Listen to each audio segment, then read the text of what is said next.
Ассалому алайкум бинандагони гиромӣ, нашри ҷамъбастии барномаи тилотии навидро мустақиман аз телевизиони Сафина манзуратон мегардонем. Дар студия Суҳробшоҳ Давлатзода.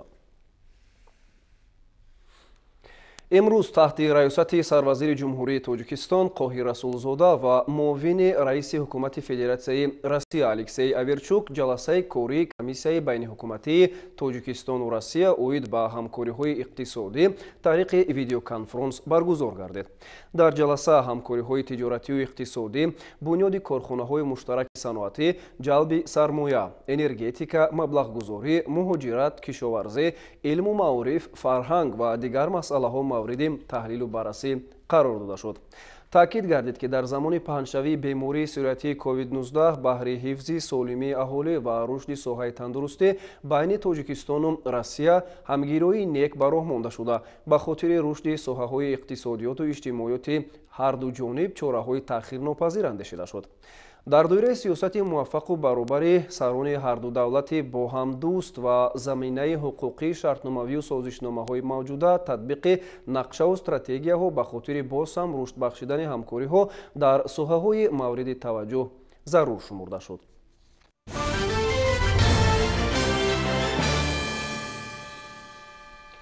имрӯз дар шаҳри Душанбе бо иштироки вакилони Маҷлиси намояндагони Маҷлиси Олии Ҷумҳурии Тоҷикистон дар мавзӯи таъмини баробарии гендерӣ дар парлумон мизи мудаввар баргузор гардид.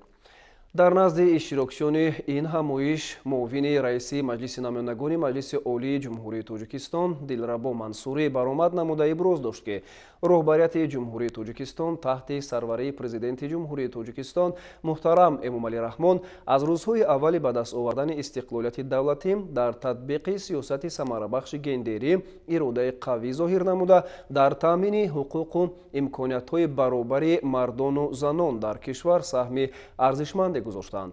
бояд таъкид кард ки Конститутсияи Ҷумҳурии Тоҷикистон барои рушди қонунгузории гендерӣ замина мегузорад. ҳамчунин стратегияи миллии рушди Ҷумҳурии Тоҷикистон барои давраи то соли 2030 ба рушди минбаъдаи қонунгузории гендерӣ дар кишвар мусоидат мекунад. ҳукумати Ҷумҳурии Тоҷикистон дар соли 2020 стратегияи миллии баландбардоштани нақши занон дар Ҷумҳурии Тоҷикистон барои солҳои 2021-2030 ва нақшаи чорабиниҳо оид ба татбиқи стратегияи миллии баландбардоштани нақши занон дар Ҷумҳурии Тоҷикистонро қабул кард. дар нишасти мазкур ҳамчунин дигар намояндагони бахшу соҳаҳо иштирок ва суханронӣ намуданд.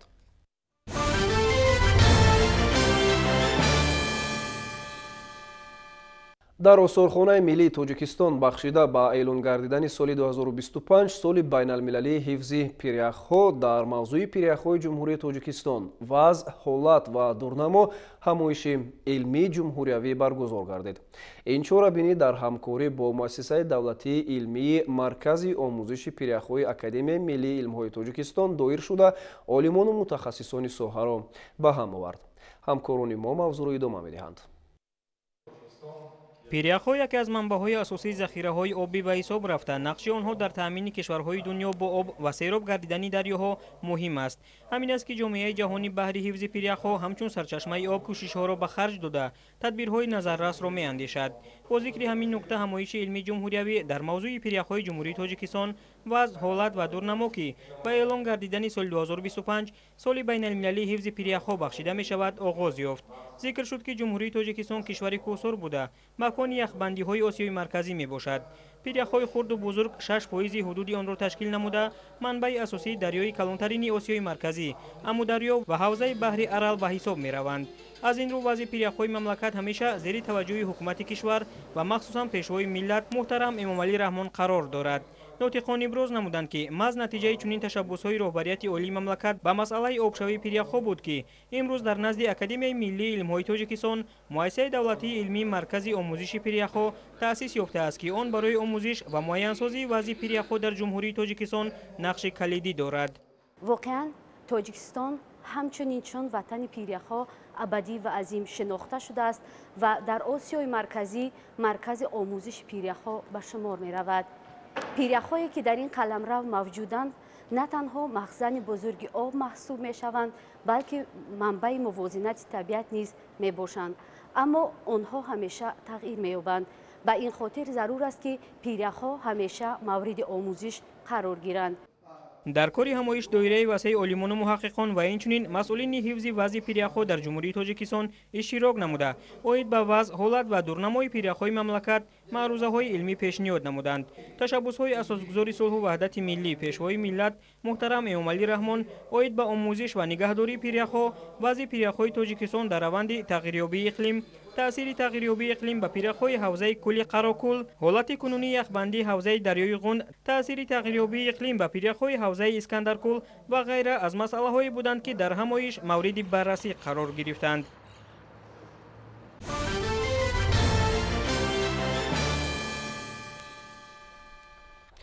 бахшида ба рӯзи байналмилалии кӯдакони гирифтори саратон имрӯз бо ташаббуси маркази ҷумҳуриявии илмии саратоншиносӣ ва дастгирии фонди хайриявии лона дар муассисаи давлатии маркази ҷумҳуриявии илмии саратоншиносӣ вазорати тандурустӣ ва ҳифзи иҷтимоии аҳолии ҷумҳурии Тоҷикистон ҳамоиш доир гардид.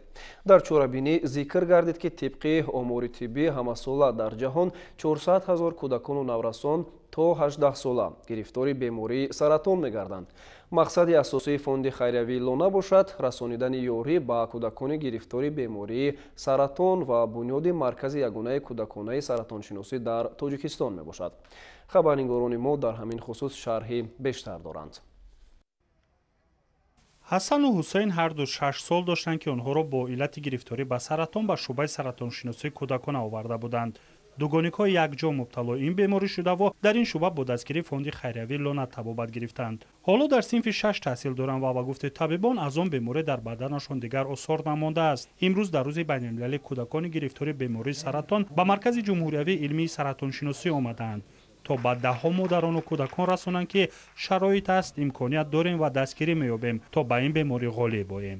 синфи 6 мехонам дар мактаби миёнаи таҳсилоти умумии рақами 57. ман мехоҳам духтур шавам ва ба кӯдакони бемор ёрӣ расонам. ғайр аз ҳасану ҳусейн боз 10 нафар кӯдаки дигар ки бо дастгирии фонди хайриявии лона табобат гирифтаву ба ҳаёти муқаррарӣ баргаштанд дар чорабинӣ иштирок карда аз ҳолати имрӯза марҳилаҳои қаблии табобат гирифтанашон ҳарф заданд. гуфта шуд ки кафили табобати муваффақи бемориҳои саратон муроҷиати саривақтӣ ва пурра гузарондани муоинаю ташхиси тиббӣ мебошад. ҳангоми муроҷиати саривақтӣ ба мутахассисони соҳа имконияти шифоёбии бемор дар дараҷаи якум ва дуюм зиёдтар мегардад. масъулини фонди хайриявии лона ки ташкилкунандаи ин чорабинӣ буданд гуфтанд ки фонд дар партави ҳидоят ва дастурҳои пайвастаи президенти ҷумҳурии Тоҷикистон муҳтарам Эмомалӣ Раҳмон ҳамеша дар бари нафарони бемор қарор дорад ва дар дастрассозии дастгоҳу таҷҳизот, харидори дороворӣ ва гузарондани амалиётҳои химиявиву ҷарроҳӣ ба онҳо кӯмакрасонӣ менамояд. ба кӯдакон ҳамчунин адияҳои лона иборат аз шириниву бозичаҳо тақдим гардид ва гуфта шуд ки шароиту имконият барои дармонбахшии ин кӯдакон ҳамаҷониба муайён мебошад. аз ҷониби театри оина барои иштирокчиён дар рӯзи байналмилалии кӯдакони гирифтори бемории саратон намоишномаи маззакавӣ бо рақсу сурудҳои ҷолиб пешниҳод гардид ки фориғ аз бемориву ранҷуриё кӯдакон шодиву хурсандӣ намуданд. ҳамин гуна лабханду хурсандиёро инак 12 сол боз мешавад ки фонди хайриявии лона ба кӯдакони гирифтори бемории саратон ҳадя мекунад. кӯдакони бемор аз саросари кишвар дар қайди шуъбаи кӯдаконаи саратоншиносӣ қарор доранд. ташхису табобати онҳо бо шеваи муосири тибби роҳандозӣ шудааст ва ҳамеша табибон барои шифоёбии ин кӯдакон мубориза мебаранд. кӯдаки аввале ки мо ҷарроҳӣ гузаронидем 15 рӯза буд. айни ҳол 5.5 сол аст ва ҳар сол дар як сол барои ташхис муоина ба мо муроҷиат менамоянд. ин кӯдакон дар то синни 18 солагӣ албатта дар таҳти назорати саратоншиносони ҳам маркази мо ва ҳам саратоншиносони ҷои истиқомат мебошанд. солҳои охир ба кӯдакони бо омӯзҳои бадсифати устухон ҷарроҳиҳои узвунигоҳдоранда низ ба роҳ монда шудааст. ин кӯдак аввалин нафарест ки дар ҷумҳурӣ аз ҷарроҳӣ бо усули нигоҳдории узви бадан гузашт. саратон дар дасташ хуруҷ кард ва табибон дар ҳамин шуъба тавонистанд ки бо гузарондани амалиёт бемориро аз баданаш дур сохтаву дар ин баробар дасташро нигоҳ доранд. то ин дам чунин имконият набуд. мегӯянд ки ҳанӯз марҳилаҳои баъдии табобат дар пеш аст, аммо давраи асосӣ ҷарроҳии он муваффақона пушти сар шуд. ҷарроҳӣ гузарондан, ҷарроҳии узви нигоҳдоранда, шароити беморхона хеле хуб, доруҳое ки дар марказ ҳастанд, мо ройгон дастрас мекунем. хеле беҳбудӣ аст. аввал дасташ дард мекард, варам буд, дардҳо гум шуданд.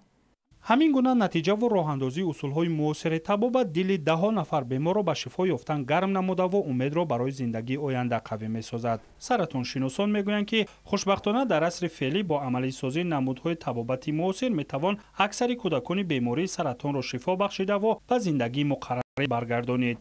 ҳамсон ба Ҳасану Ҳусейн, ки бо азми табибони тоҷик комилан шифо ёфтаву имрӯз дигар кӯдакону наврасонро талқин менамоянд, ки ҳатман шифо меёбанд, ба мактабу назди дӯстон бармегарданд ва дастгири волидайн мешаванд.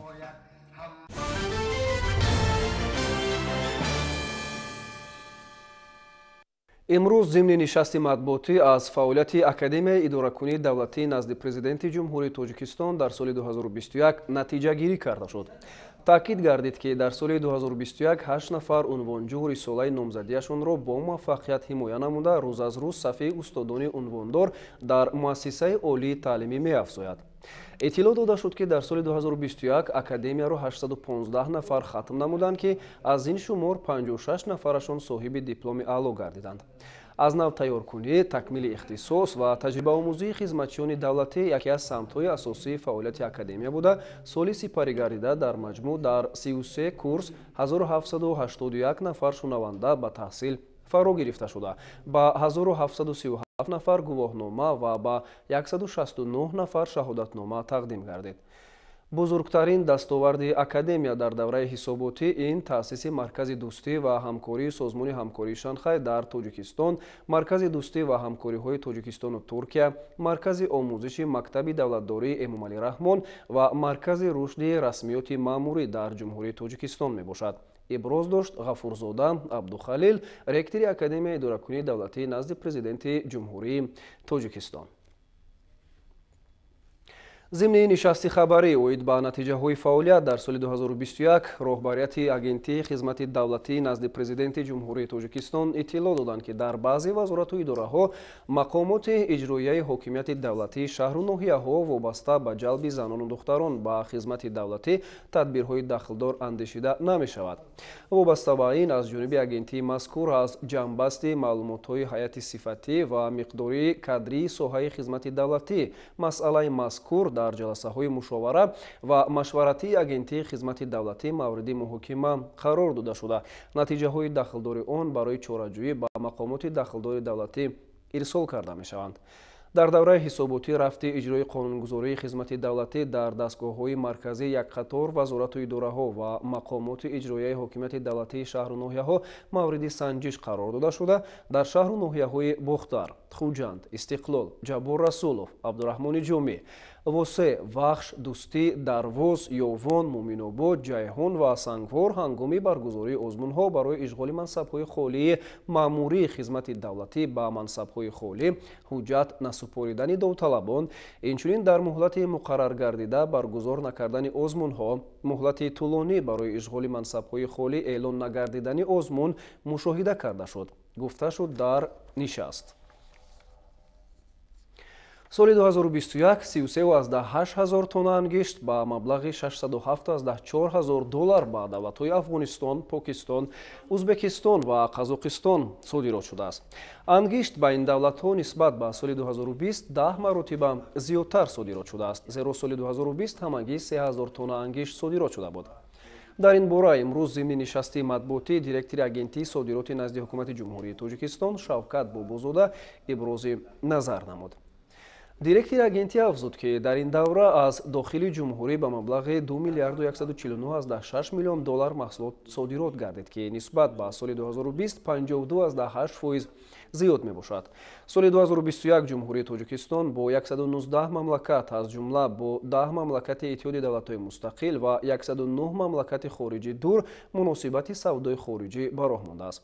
соли гузашта ба маблағи $2,17 млн. маҳсулоти саноатӣ содирот шудааст, ки нисбат ба соли пешин $686,1 млн. зиёд мебошад. содироти маҳсулоти саноатӣ соли 2021 асосан аз ҳисоби фурӯши сангу филизоти қиматбаҳо, маъдану консентрантҳо, алюминии аввалия, нахи пахта, семент, риштаи пахтагӣ ва сурма мебошад. дар нишаст зикр шуд ки бо дастгирии ҳукумати ҷумҳурии Тоҷикистон барномаи давлатии рушди содироти ҷумҳурии Тоҷикистон барои солҳои 2021-2025 қабул гардидааст. барномаи мазкур бо мақсади рушди содирот, тақвияти истеҳсолоти ба содирот нигаронида шуда, кам намудани ҳиссаи молҳои истеъмолӣ ва хизматрасонӣ дар ҳаҷми умумии воридот, фароҳам овардани шароити мусоид ҷиҳати амалӣ намудани сиёсати давлатӣ дар самти робитаҳои иқтисоди хориҷӣ, баланд бардоштани рақобатпазири маҳсулоти ватанӣ дар бозорҳои дохилӣ ва хориҷӣ, татбиқи суғуртаи қарзҳои содиротӣ, истифодаи стандартҳои байналмилалӣ ва сертификатсия таҳия шудааст. имрӯз ҳамчунин нишасти хабарии роҳбарияти мақомоти иҷроияи ҳокимияти давлатии ноҳияи Фирдавсии шаҳри Душанбе баргузор шуд. Фатҳиддин Усмонзода, раиси ноҳияи мазкур, иттилоъ дод ки дар ин давра дар ҳудуди ноҳия пешравиҳои чашмрас ба миён омада, рушди нишондиҳандаҳои иқтисодӣ боло рафт. ба иттилои мавсуф, дар ноҳия соли 2021 134 корхонаи истеҳсолӣ фаъолият доштанд ки ба маблағи 237,8 миллион сомонӣ фоида ба даст оварданд. иҷрои қисми хароҷоти буҷети ноҳияи Фирдавсӣ дар соли 2021 дар доираи иҷроиши воқеии даромадҳои буҷетӣ ба роҳ монда шуда, барои таъмини пурраи уҳдадориҳои давлатӣ дар самти ҳифзи иҷтимоии аҳолӣ ба соҳаҳои гуногуни иқтисодиёти ноҳия 234,6 миллион сомонӣ равона гардидааст ки ин 98,9% нақшаи аниқшударо ташкил медиҳад, гуфт Фатҳиддин Усмонзода, раиси ноҳияи Фирдавсӣ.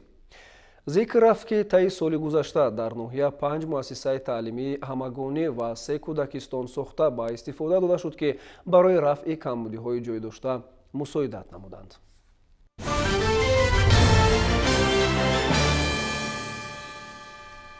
бо натиҷагирӣ аз фаъолияти солонаи тамоми соҳаҳои хоҷагии халқи вилояти Хатлон ва муаррифии нақшаву ҳадафҳои созанда дар маркази вилояти Хатлон, шаҳри Бохтар, нишасти матбуотии раиси вилоят баргузор гардид. дар он намояндагони васоити ахбори умма иштирок карда, оид ба муҳимтарин масоили ҳаёти ҷомеа суолу пешниҳодҳои худро баён доштанд. ҳамкорони мо аз рафти ин ҳамоиш хабар медиҳанд. дар коқи фарҳанг ва маркази иттилоотии шаҳри Бохтар нишасти матбуотии раиси вилоят баргузор гардид ки дар он доираи васеи рӯзноманигорон аз васоити ахбори оммаи маҳаллию ҷумҳуриявӣ ва байналмилалӣ ширкат доштанд. нахуст раиси вилояти Хатлон Қурбон Ҳакимзода оид ба муҳимтарин нишондиҳандаҳои рушди иҷтимоию иқтисодии вилоят дар соли 2021 иттилоъ дода, нақшаву ҳадафҳои созандаи мақомоти иҷроияи ҳокимияти давлатиро дар соли 2022 ба саҳми намояндагони матбуоти даврӣ, телевизиону радио ва расонаҳои хабарӣ расонид. зикр гардид ки соҳибкорони ватандӯсту шахсони саховатманд و مردم زحمتکش شهر و ناحیه‌های ولایت کارهای آبادانی و سازندگی را بخشیده به تجلیل 30 سالگی استقلالیت دولتی جمهوری تاجیکستان که در سال گذشته جمع بست گردید که بیش از 7667 بنا و انشاءات تعییناتشان گوناگونی به نقشه گرفته شده، با 1 ژانویه سال 2022 در 8256 بنا و انشاءات کارهای ساختمانی به انجام رسانیده شده است که در مجموع بندهای نقشه های ولایت 107% اجرا گردید. از حال آمادگی همه‌جانبه برای سزاوار تجلیل نمودن 35 سالگی استقلالیت دولتی شروع گردیده، الکی نخستین بنا و انشاءات تازه بنیاد در روزهای تجلیل عید بین المللی نوروز مورد استفاده قرار داده خواهند شد. در این روز همزمان گفته شد که سال 2021 برای ساحه راه و نقلیات دوره پر از دستاوردها محسوب یافته، از حساب همه منبع‌ها با صرف 3 میلیارد و 78.5 میلیون سومانی 394 کیلومتر راهها تعمیر اساسی، 4987 کیلومتر تعمیر جاری، 386 کیلومتر سنگفرش و 15 عدد پل و قبورها را ساخته و برقرار نمودند. پرداخت‌های اندازه سال گذشته بیش از 106.2% تامین گردید که نسبت به نقشه زیاده از 109.1 میلیون سومانی میباشد. ذکر گردید که در سمت صنعت نیز نشاندادها خیلی چشم‌رس بوده. سال 2021 در حجم 27 میلیارد سومانی محصولات گوناگون استحصال گردیده است که قیاس به سال 2020 4.9 میلیارد سومانی زیاد میباشد. در شهر و نواحی ولایت ختلان طبق نقشه بنیاد کارخانه‌های صنعتی برای سال 2021 با استفاده دهی 60 کارخانه و کارگاه‌ها با تأسیس 1687 جای‌های نویکاری پیش بینی شده، علاوه 26 عدد کارخانه و کارگاه ساخته و مورد استفاده قرار گرفت که 145% نقشه را در بر میگیرد. همچنین ضمن نشست مطبوعاتی قید گشت که حجم استحصال محصولات کشاورزی در ولایت رو به افزایش نهاده، سال 2021 106.1% نقشه را تشکیل می‌دهد. باید گفت که در سال گذشته از حساب همه سرچشمه‌های مبلغ گذاری در ولایت мебарад. 75 иншооти соҳаи маориф бо таъсиси 622 синфхона барои 29586 нафар хонанда дар ду баст сохта шуда ва мавриди истифодаи умум қарор дода шудааст. ҳамчунин дар ин давра 89 муассисаи соҳаи тандурустӣ дар мавзеъҳои гуногуни шаҳру ноҳияҳои вилоят аз нав бунёд гардида ба истифода дода шудааст, ки ҳамарӯза ба мардум хизмати тиббӣ мерасонанд. дар баробари ин ба муассисаҳои тандурустии 25 шаҳру навоҳии вилоят 65 адад дастгоҳу таҷҳизоти муосири тиббӣ бо сарфи 25 миллиону 664 ҳазор сомонӣ ворид гардида, ҳамзамон 76 адад марказу бунгоҳҳои тиббӣ бо 21 адад нақлиёти ёрии таъҷилӣ таъмин гардиданд. ҳамин тариқ дар қисмати суолу ҷавоб рӯзноманигорон ба соҳаҳои гуногуни хоҷагии халқи вилоят дахл карда, ба раҳбари вилоят оид ба ҳифзи мавзеъҳои фарҳангӣ, кам будани шумораи муассисаҳои томактабӣ хусусан дар деҳотҷойҳо, ба таври шахшуда боқӣ мондани иншооти таъйиноташон гуногун, кам нишон додани вокунишҳо ба маводҳои таҳлиливу танқидии намояндагони васоити ахбори omma, таъмирталаб будани роҳҳои маҳаллӣ, аз фаъолият боз мондани нерӯгоҳҳои хурди обиву барқӣ дар минтақаи Кӯлоб, ба гардиши кишоварзӣ ворид намудани заминҳои боир ва ба ҳамин монанд суолҳо пешниҳод намуда ҷавобҳои мушаххас гирифтанд. дар хотима ба як қатор намояндагони васоити ахбори omma барои инъикоси бармаҳалли чорабиниҳои сатҳи гуногун ҳиссагузорӣ намуданд. дар анҷоми корҳои бунёдгароӣ бахшида ба 30-солагии истиқлолияти давлатӣ тӯҳфаву ифтихорномаҳои мақомоти иҷроияи ҳокимияти давлатии вилояти Хатлон супорида шуд.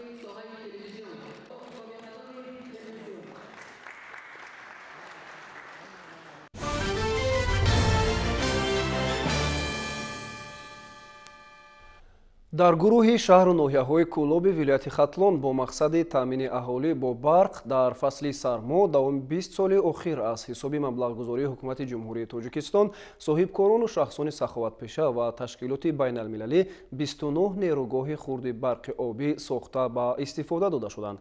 тариқи ин нерӯгоҳҳо бояд 759 киловатт-соат нерӯи барқ истеҳсол карда шавад. мутаассифона аксари ин нерӯгоҳҳо имрӯзҳо фаъолият намекунанд ва истеҳсоли нерӯи барқ аз ҳисоби ин иншоот ҳамагӣ 25 киловатт-соатро ташкил медиҳанд. шарҳи бештари мавзӯъ дар гузориши ҳамкорони мо.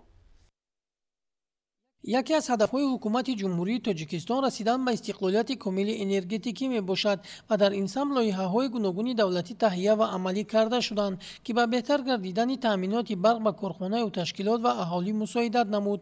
сохтмону ба истифода супоридани иқтидорҳои азими энергетикӣ ба рушди соҳаҳои гуногуни хоҷагии халқ мусоидат намуда истодааст. дар ҳамин замина 2 сола пеш бунёди нерӯгоҳҳои хурди барқи обӣ дар шаҳру ноҳияҳо ва дурдасттарин деҳоти кишвар шурӯъ гардид. соҳибкорони ватанӣ, аҳолӣ ва ташкилотҳои байналмилалии муқими Тоҷикистон низ дар ин самт саҳмгузорӣ карданд.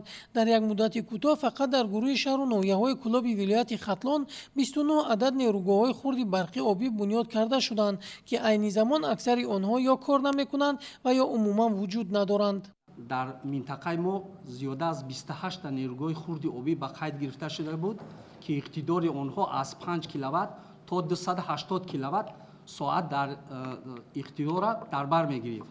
дар ҳамин давра дар шаҳр ноҳияҳои минтақаи Кӯлоб як нерӯгоҳи хурд дар шаҳри Кӯлоб, 3 адад дар ноҳияи Ховалинг, хоб зиёда аз 6 нерӯгоҳи хурд дар ноҳияи Шамсдин Шоҳин ва хеле ки шумо қайд кардем нерӯгоҳи хурди Хорма ва паси ба наздики 1-2 соли охир ба кор даромадааст нерӯгоҳи паси боғ дар мавзеи сари Хосор ба кор андохта шудааст.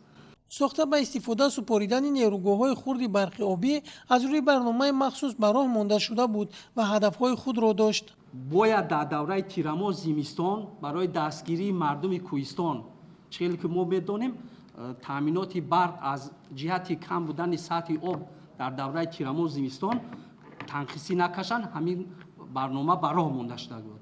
ба гуфти мутахассисон ҳангоми лоиҳакашӣ ба камбудиҳои ҷиддӣ роҳ дода шудааст ва ин нерӯгоҳҳо ё умуман фаъолият накарданд ё дар муддати кӯтоҳтарин аз фаъолият боз монданд. азбаски дар аксарияти ҳамин лоиҳаҳои ба роҳ мондагӣ бисёр камбудиҳо ё сатҳи об ё равиши обро ба назар нагирифта буданд, аксарият қариб 90% ҳамин нерӯгоҳи хурди обӣ ки маблағҳои соҳибкоро, маблағҳои бебозгашти грант хати ба кор андохта шуда буданд, аз кор монданд. умуман дар як сол то давраи соли 2020 аз ҳисоби назорати барқ 234 000 киловатт дар як 3 моҳа истифода мебарданд, халос ки ин ночиз аст.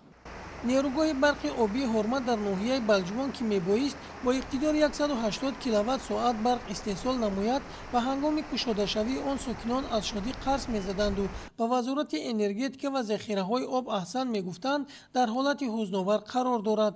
معلوم است که طی چند سال اخیر به این انشاءات آب وارد نگردیده و چرخ آن را گردان نکرده است. اقتدار نیروگاه خرد برقی آبی دانشمندی باشد 40 کیلووات ساعت پیش بینی شده بود و به گفته ساکنان این دهه حتی 1 کیلووات ساعت برق استحصال نکرده و لنگار گردیده است. از تجهیزات آن به جز یک قوطی و چند آهن‌پاره که ریزه های و در شکسته چیزی باقی نمانده است. نیروگاه برق آبی شهر کولوب نیز در همین حالت قرار دارد. لایحه‌کشان بسیار پهلوهای انشاءات از جمله غنجایش آب در جویبار و آهن و بتونکنی آن را به نقشه نگرفتند. ناکفایتی آب، کم بودن مجرا در جویبار و رخنه شدن ساحل‌ها عامل‌هایی بودند که به قطع گردیدن فعالیت نیروگاه آورده رسانید. قریب 8 سال شده از کار مانده است. بنابراین که سطح آب در همینجا دورش به نظر گرفته نشده است، روش آب کم شد تا همون اگریگات هایی که استحصال گنراتوری که برق استحصال میکند آب پورا نمیرسید. از همین جهت سالهای دراز خوب و تجهیزات از کار باز ماند. در مجموع میبایست این نیروگاه‌ها 759 کیلووات ساعت برق استحصال مینمودند که احتیاجات ساکنان را در فصل سرما تامین میکردند. در ساختمان این نیروگاه‌ها چقدر مبلغ و قوه کاری صرف شده است مسئولان میدانند. به این وسیله صرف بیهوده مبلغ‌ها به ساحه انرژتیک تاجیک و دولت و حکومت چه منفعت میرسد سؤال است به جواب. شیرین جان سفرزاده، سیف‌الدین اسماعیلوف از منطقه کولوب برای برنامه نوید.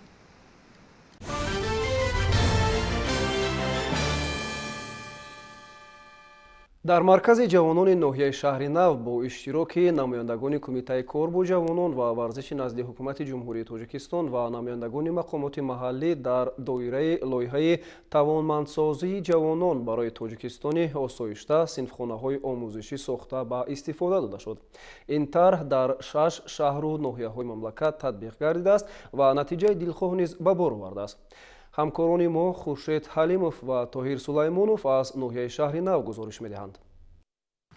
برای شناسایی و عملی کردن لایحه توانمندسازی جوانان برای تاجیکستان آسایشته، رئیس کمیته کار با جوانان و ورزش نزد حکومت جمهوری تاجیکستان عبدالله رحمانزاده و نمایندگان مقامات محلی از صنفخانه‌های آموزشی مرکز جوانان ناحیه شهرنو دیدن نمودند. نخست در صحن مرکز آنها با دستاوردهای ورزشگران و کار عملی ولنتیوران جهت جمع‌آوری گیاه و رستنی‌های شفابخش شناسایی پیدا کرده با غلامان مسابقه‌های ورزشی سطح بین‌المللی، جمهوریوی و منطقوی صحبت صمیمانه دایر نمودند. در مجلس‌های مرکز ملاقات با گیرندگان استیپند پرزیدنتی و رئیس ناحیه نیز برگزار گردید. نمایندگان اظهار داشتند که پرزیدنت مملکت به دانش اندوزی نورسان و جوانان اهمیت خاصه ظاهر می‌کند و همساله برای زیاد نمودن گیرندگان استیپند پرزیدنتی مبلغ‌های زیاد جدا کرده می‌شود. بعد نمایندگان با دو صنفخانه‌های برای گوشه ایجادی با کامپیوتر و دیگر تجهیزات مکمل گردیده شناس شدند. طوری که اطلاع داده شد اینجا جوانان در گروه‌های علاوه مشغولیت گذرانده ملکه برنامه‌سازی را از خود می‌کنند. در ترخانه بینا دو اتاق هنرآموزی، دوزندگی و قانونی تشکیل کرده شده است که دختران علاقه نمونه‌های فعالیت خود را به نمایش گذاشتند. در ناحیه ما یک صنفخانه گوشه ایجادی تأسیس داده شده است که در آن تجهیزات‌های لازمه هستند که در آن جوانان ما می‌توانند به مشکلی از آن استفاده برده برای رونق دادن دانش خود و از خود کردن تکنولوژی معاصر فعالانه اشتراک نمایند و برای سهم گذاشتن در استراتژی چهارم دولتی یعنی صنعت کنونی مملکت و رشد تکنیک و تکنولوژی در کشور عزیزمان سهم با سازوی خود را گذارند. نمایندگان مقامات محلی و رئیس کمیته کار با جوانان و ورزش نزد حکومت جمهوری تاجیکستان به نمایندگان لایحه برای چنین عملی خیر و ضروری می‌نداری بیان نموده اصرار داشتند که آن به تربیت نسل آینده‌ساز کشور مساعدت می‌کند.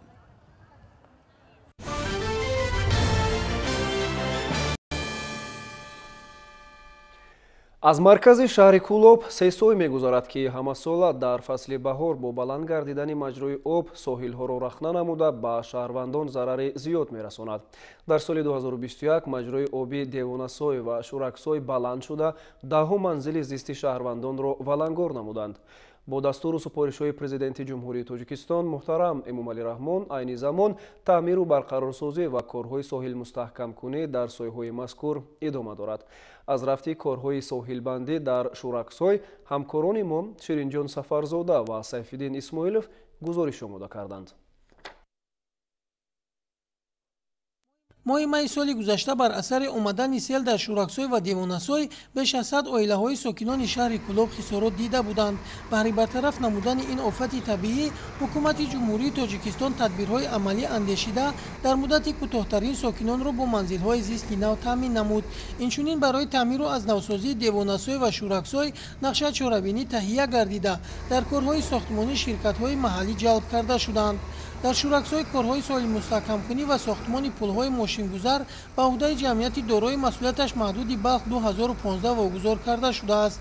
дар ин соҳа низ корҳо аз рӯи нақша идома дошта техникаи соҳавӣ ва мутахассисони баландихтисос машғули коранд. корҳои сохтмонӣ аз 12 ноябри соли 2021 оғоз гардидааст.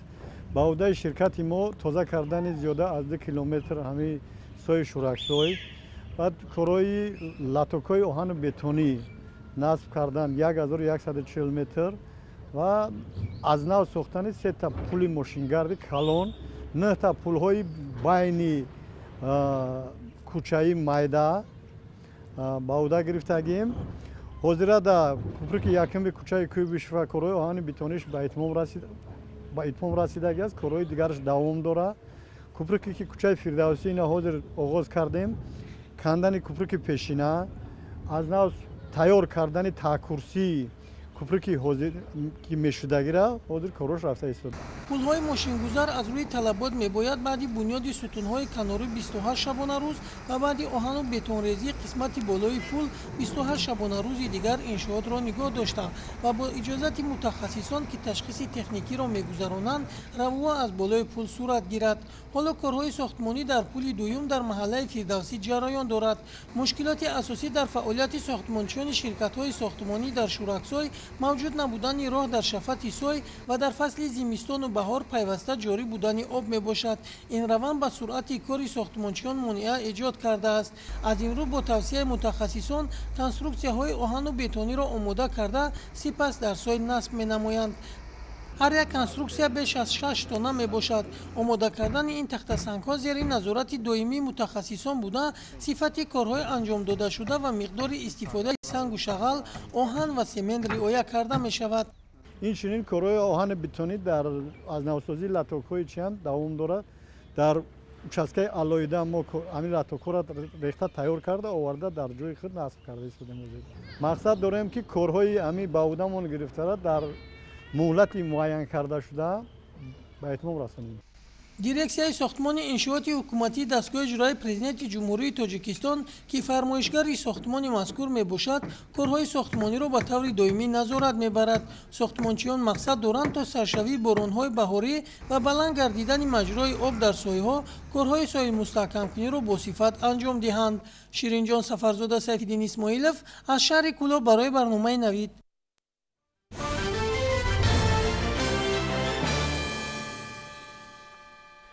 дар ҳудуди ҷамоатҳои деҳоти шаҳри Конибодон бештар аз 7770 гектар заминҳои корам ба яхобмонӣ фаро гирифта шуданд. барои амалӣ кардани ин тадбири агротехникӣ идораи беҳдошти замин ва обёрии шаҳр ҳамаи тадбирҳоро андешида ҷиҳати дастрасии саревақтии хоҷагидорон ба оби ирригатсионӣ имкониятҳои техникиро сафарбар кардааст. тафсилоти бештар дар матлаби навбатии барнома. ҳудуди хизматрасонии идораи беҳдошти замин ва обёрии шаҳри Конибодон 25118 гектарро ташкил дода, аз ин миқдор 7500 гектар бо воситаи пойгоҳҳои обкашӣ обёрӣ карда шуда, 17618 гектар замин бошад ба таври худҷорӣ аз сарчашмаҳои канали калони Фарғона ва дарёи Исфара бо оби полезӣ таъмин карда мешаванд. тавре ки иттилоъ гирифтем, дар асоси нақшаи чорабиниҳои тирамоҳу зимистони солҳои 2021-2022 аз ҷониби кормандони идораи беҳдошти замин ва обёрии шаҳри Конибодон дар самти яхобмонӣ ва шӯршӯии заминҳо низ корҳо ба анҷом расонида шудааст. чорабини яхобмонӣ мо мувофиқи нақша 5550 гектара ба нақша гирифта будем. оидаи гирифтани обҳои захиравӣ ман ҳамин то ҳамин рӯза 7770 гектар заминоя шаҳра мо ҳудуди 6 ҷамоата ба пуррагӣ як хоб мондем, яъне обҳои захиравӣ гирифтем. шӯршӯйикунии заминҳо ҳудуди ду ҷамоати Эргаш Шарипов ва ҳам Ҳамробоев ба 150 гектар мо шӯршӯйикунии заминҳоро ба нақша гирифта будем. То ҳамин рӯза 198 гектар мо ба пуррагӣ шӯршӯйӣ карда шудем. ҳозир воридоти об аз дарёи Исфара ба миқдори 3,5-4 куб ва аз канали Калони Фарғона то 1,5-2 куба метри сония об ворид шуда истодааст. бино ба иттилои масъулини идораи беҳдошти замин ва обёрии шаҳри Конибодом, дар мавсими обёрикунии соли гузашта тавассути ҳамаи пойгоҳҳои обкашӣ ва каналҳои Фарғона ва дарёи Исфара ба арзиши умумии 2 млн 400 000 сомонӣ расонида шуда. То имрӯз ҷамъоварии маблағи ҳаққи хизмати обрасонӣ 2 млн 401 000 сомонеро ташкил додааст. Айни замон таъмиру аз нав барқароркунии 3 адад дастгоҳҳои обкашӣ дар пойгоҳҳо иҷро гардида, таъмини воситаи ченики об ва трансформаторҳо 100% ба анҷом расонида шудааст.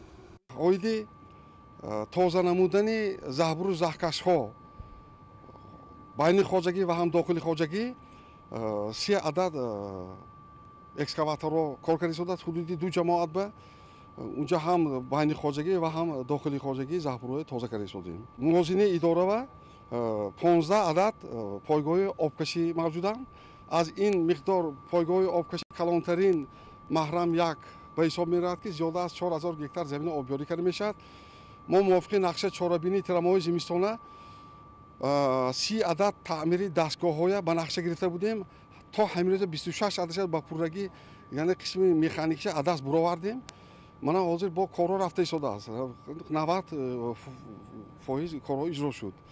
беҳтаргардонии ҳолати мелиоративии заминҳои кишоварзӣ тибқи нақша 1080 гектарро дар бар гирифта, дар ин самт низ корҳо ба пуррагӣ иҷро карда шуданд.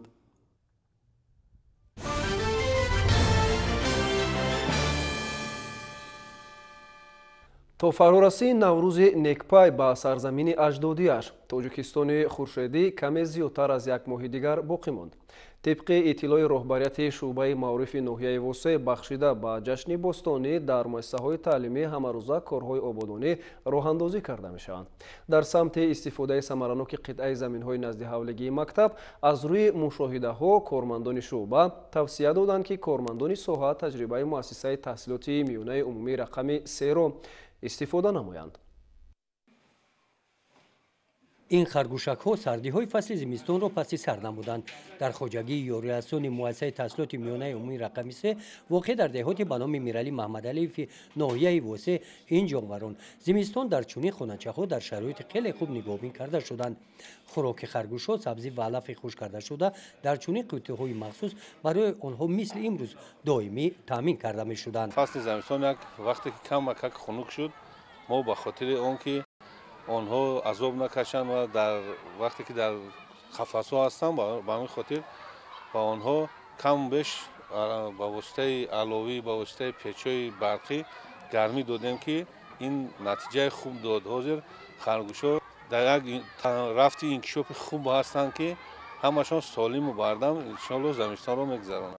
дар баробари харгушпарварӣ дар ин муассисаи таълимӣ дар қитъаҳои заминҳои назди ҳавлигӣ боғ бунёд карда шуд, ки бо дарахтони сояфкану мевадиҳанда муҳити табиати муассисаро зебо ва диданӣ намудааст.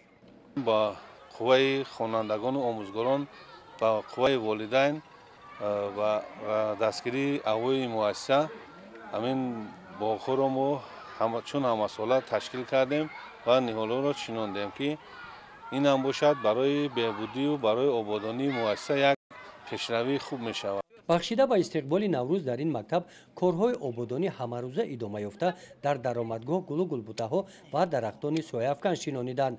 дар самти корҳои ободонӣ таҷрибаи ин муассиса барои истифодаи дигар муассисаҳои таълимӣ мавриди таваҷҷӯҳи шуъбаи маърифи ноҳия қарор гирифтааст. маъмурияти муассиса ва коллективи омӯзгорон мақсад доранд ки дар муҳити чунин табиати зебои муассиса имсол иди наврӯзии маҳалларо дар якҷоягӣ бо ҷалби волидону хонандагон ҷашн гиранд. гузориши хоҷа назриев, худойназар зуҳуров аз ноҳияи восеъ барои барномаи иттилоотии Навид.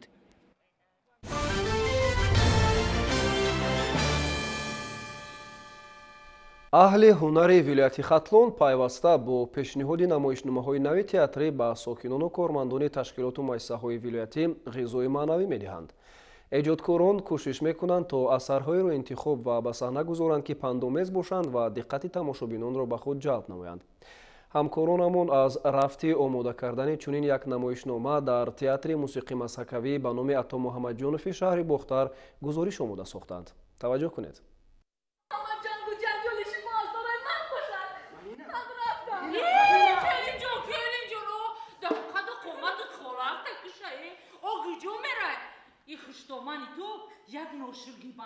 با همین ترتیب اهل هنر تئاتر ولایتی موسیقی مسکوی به نام عطا محمدجانوی شهری بختر دوام یک ماه بالای نصر کار گرفته یک جا با کارگردان خود مشق و تمرین نمودند تا توانند نمایشنامه مذکور را هر چه زودتر روی صحنه برآورده پیشکش دوستداران تئاتر گردانند. نمایشنامه اولین است که در آغاز سال 2022 روی صحنه آمد. خیلی هم زحمت کشیدن هنرمندان با همراه کارگردان در چقدر هم شبانه روزی گوییم که کار کردن. یک ماه زیادتر می شود که این صحنه لکه آماده شد و امروز پگاه پیشکش تماشابین می گردد. هر روز در خانه جنگ است و جنجال، ولی برای جنگ یگان اساس نیست.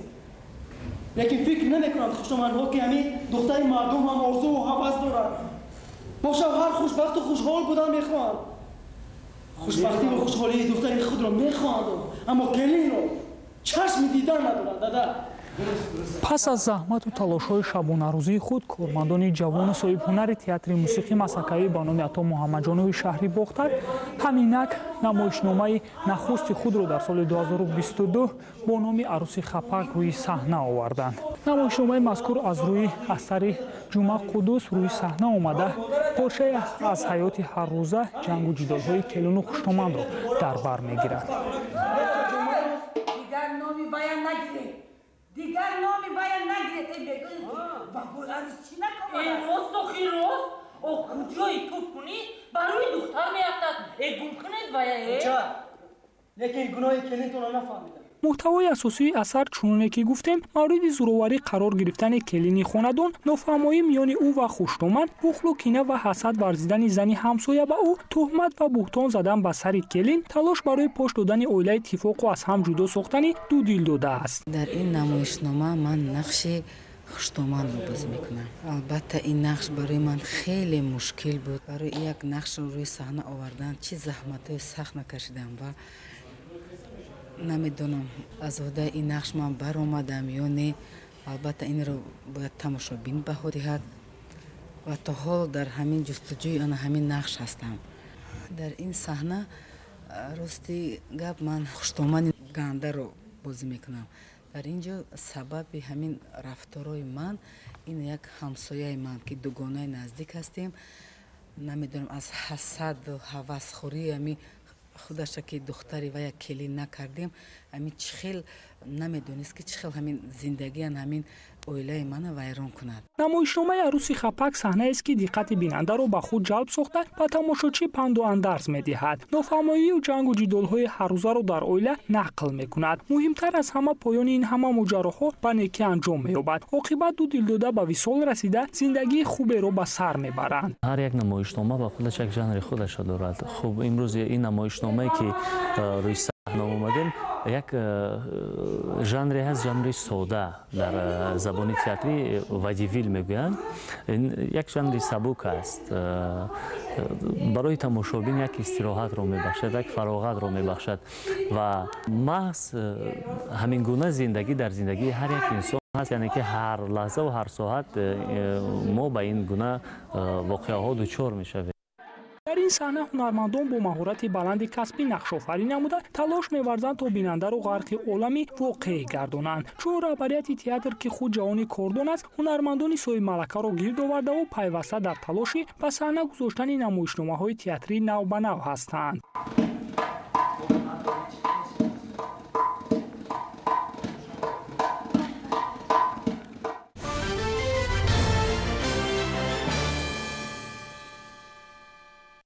хабарҳо аз хориҷи кишвар. мақомоти фаронса тафтишоти сабабҳои ҳамла дар